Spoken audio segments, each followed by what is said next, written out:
যারা সব সময় আস্তাগফিরুল্লাহ পড়ে তাদের রিজিকের কোনো টেনশন হয় না, রিজিক নিয়ে তাদের আর কোনো চিন্তা থাকে না। আল্লাহর নবী নূহ আলাইহিস সালাম যিনি ওনার জাতিগোষ্ঠীকে বলেছিলেন ফাকুলতু আস্তাগফিরু রাব্বাকুম ইন্নাহু কানা গাফফারা, তোমরা বেশি বেশি ইস্তেগফার করো, তিনি ক্ষমাশীল। ইস্তেগফার করলে কি হবে? ইউরসিলিস সামাআ আলাইকুম মিদরারা, রহমতের বৃষ্টি বর্ষণ হবে, তোমাদের জমিগুলো উর্বর হবে। ওয়া ইউমদিদুকুম বিআমওয়ালিন ওয়া বানিন, আল্লাহ তাআলা তোমাদেরকে সম্পদে বারাকা দিবেন, সন্তানে বারাকা দিবেন।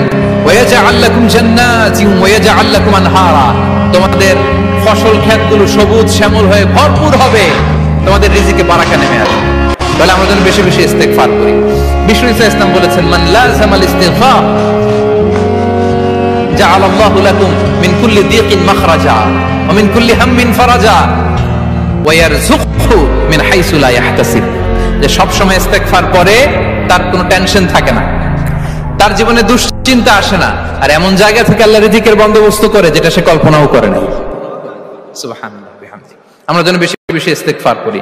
আস্তাগফিরুল্লাহ এটা হচ্ছে ভেরি শর্ট ফর্ম অফ ইস্তেগফার, অথবা পড়তে পারেন আস্তাগফিরুল্লাহ আল্লাযী লা ইলাহা ইল্লা হুয়াল হাইয়ুল কাইয়্যুম ওয়া আতুবু ইলাইহি।